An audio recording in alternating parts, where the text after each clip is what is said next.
Welcome back, students. This is the third video in the series of our videos for module number one, Fundamentals of Communication. In the last video, I left you with intrapersonal communication. We were discussing types of communication. I discussed interpersonal and then I discussed intrapersonal communication.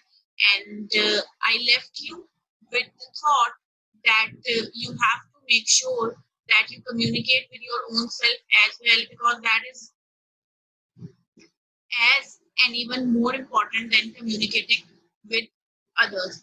So we'll just start from that very thought that before you try to communicate with others and before you try to get your message across, it's always important to communicate with your own self.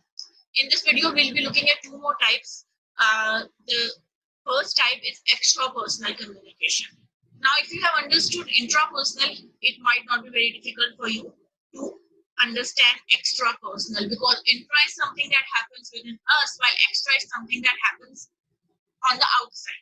So extrapersonal communication is basically a communication between human beings and non-human entities, right? So generally, in some of the definitions, probably you will see that they say that it's a communication between human beings and animals, and it's between human beings and nature.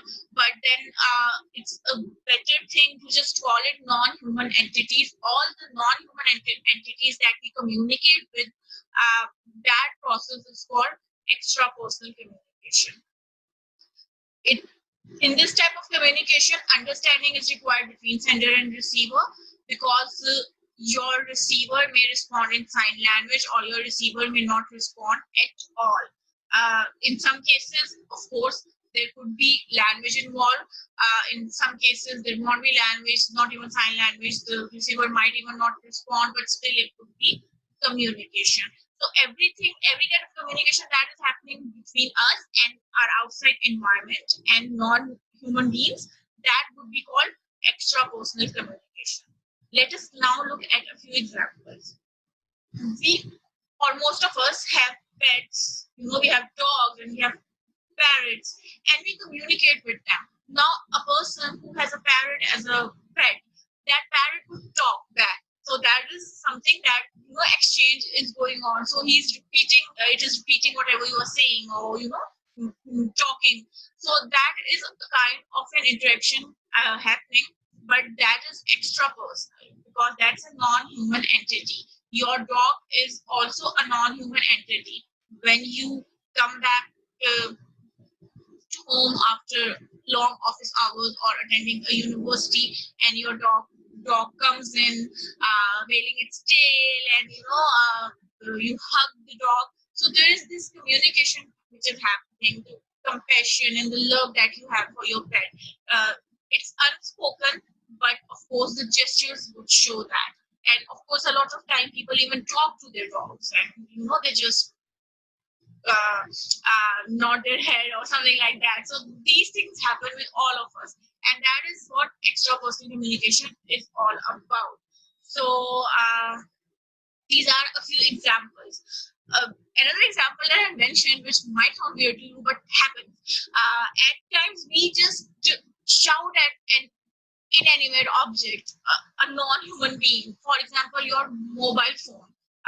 It happens a lot of time. I have seen a lot of people then when their say device is not working, they would have their phone in hand and they would be like, I mean, if it's hang, then it's hang. You don't need to really push it that much. Screen it, but that is just their way to express themselves, right? They're just trying to make it work somehow. That is also a kind of an extrapersonal communication that is happening between you. If you are just banging the table on the floor of the assembly, that is something that will be perceived as something as well. All right, people will be saying, okay, so National Assembly's session is going on and everybody is, banging the desk. So that would be perceived as, that either they are happy or either they are angry. So all of that is extrapersonal communication. Whether you will get the response or not, of course, you won't get the response, but still communication happens over there. So just a few nice cute pics for you to see of what I really mean when I say that people communicate with their pets and with their dogs, and they communicate back as well. Now, this is something that I really love. Scary, but I mean, he's loving it.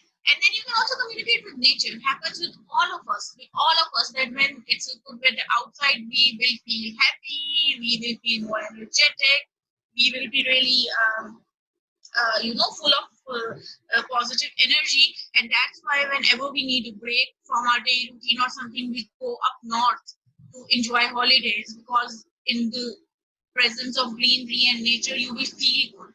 A lot of people say that they go to sea to heal themselves, because the waves of the sea really or the sound of the waves really heal them. So that is a kind of communication that's happening between the nature and yourself, and this is extra personal communication.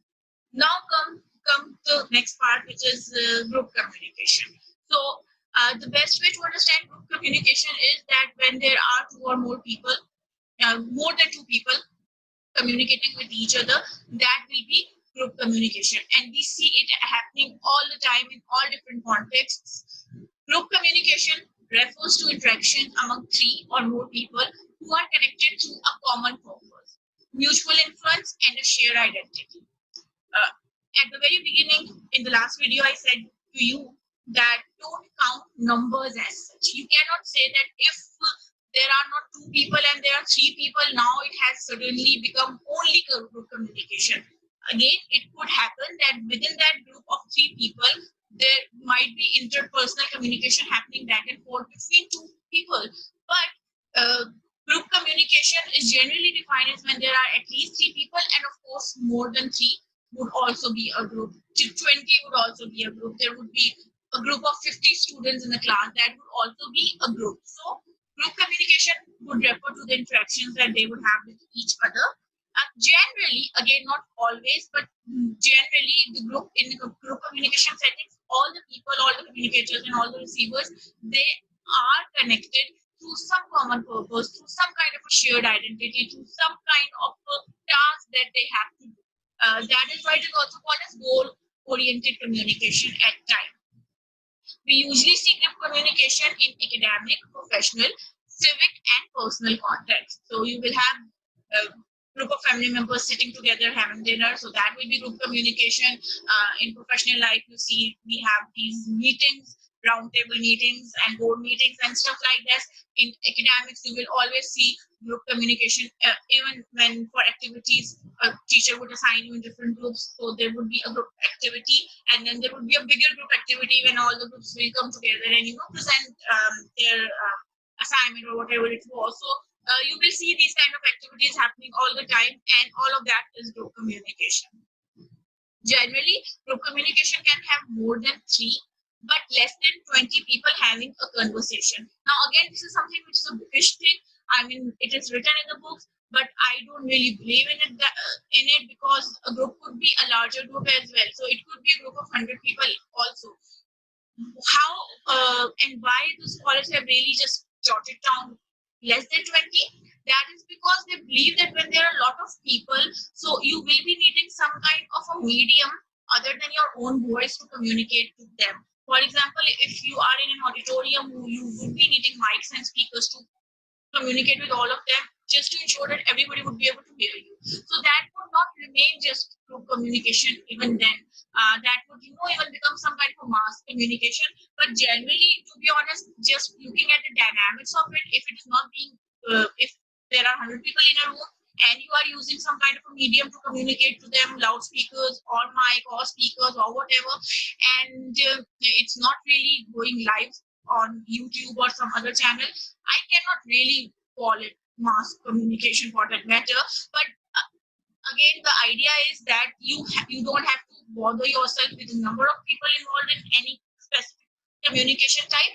You have to just look at the characteristics of it, and then you can perhaps identify that what kind of communication or what different kinds of communication this could be. So if there is a seminar going on in the auditorium of FC College, and that seminar is also being live streamed, so definitely we can call it mass communication, group communication, And in that seminar, if two of you are probably talking among themselves and not listening to the speaker, so that interpersonal communication might also be happening in the same environment. So they are not mutually exclusive, they can happen simultaneously. So don't bother by numbers. That is one thing that you have to remember. Okay, one characteristic which is most of the time true is that it is more intentional and formal than interpersonal communication. Because in your day-to-day life, generally, it doesn't happen that groups are formed and you sit in groups. I mean, you sit in groups for informal communications, but in the context of your professional life and your academic life, generally there are some kind of intentions. At least a group is assigned some kind of a task that they have to do that. So individuals in groups are often assigned to their position within a group. It also happens that if a teacher is making a group of 5 people, they would make one team leader, and the team leader would be the person जिसके साथ सब communicate करेंगे, and that person would eventually be presenting the idea or whatever. So ये भी generally होता है कि अगर कोई ग्रुप बनाए तो उसमें कोई ना हर एक की कोई ना कोई रोल होता है और कोई ना कोई लीडर भी बनाया जाता है. And then, of course, it's a goal-oriented communication, which means that group communication is often task-focused, meaning that members of the group work for an explicit purpose or goal that affects each member of the group.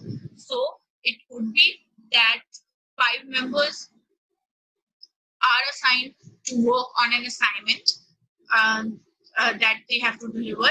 It could be a group of 12 ministers जिनकी एक task force prime minister बना दें to deal with the floods or the rain situation in Karachi. ठीक है ना? We have heard all these things and we do hear all these things. So ये सब कुछ जो है वो goal oriented communication में आती है. जब वो लोग आपस में communicate करेंगे, so that they have a goal in mind. So that would be called a group communication. And in organizational और business communication subject generally group communication के ऊपर काफी ज्यादा बात भी की जाती है और उसको बहुत ज्यादा importance भी दी जाती है. Let us now look at a few examples of group communication. A group of people may be tasked to figure out a plan for moving a business from one office to another. कुछ लोगों का task बना देंगे कि ये business हम shift कर रहे हैं, so you have to do that. A teacher delivering a lecture in the class, so usually we have like 45 to 50 students in class. It's of course more than 20 all the time. So that will still be group communication because the teacher is talking to a group of students. Corporate boardroom meeting. This is a classic example of group communication. Then what about WhatsApp groups? Even that is group communication because it's a group which has like 200 people in one group and all of them are talking, sharing memes or doing whatever. That is group communication. The breakout sessions in Zoom, we have the newest example for group communication because you can be divided into different breakout rooms, and then those breakout rooms are basically different groups on which students are working. So these are a few examples. Again, a few pictures. Okay, now a side note. Okay, let me tell you also that wherever in the presentation I would write this word side note, that would mean that it has some additional resources. You won't really be checked on this for it. Like that means that I won't be asking you effective group communication tips in the quiz, but it's good for you to know these things. And if you want to explore that, you can of course explore that. So I'll be doing it with all the modules that if I feel there is something more that is not exactly the syllabus, but if you want to know more about it, you can do that. So these are a few tips for effective group communication. There is also a very interesting video that I have pasted here, which talks about how miscommunication happens. That is again an animated video, so I hope you will like it. Watch it, and then if you have any questions about that, you can ask. Okay, so these were the two forms that we discussed in this video. In the next video and the final one, hopefully, we will discuss mass communication, the subject that matters the most to us. And then we take it from there and we discuss all the different mediums of communication, mass communication in our following modules. So see you in the next video. Again, whatever comments you have, you can put them down on YouTube. You can ask them on Moodle. There is email, then there is Facebook forum. So all the forums are there for you. Please reach out to me. Do write your comments. जो भी आपके comments हो in terms of के कोई queries हो तो पूछ लो. and I try to respond to you as quickly as possible. And see you in the next.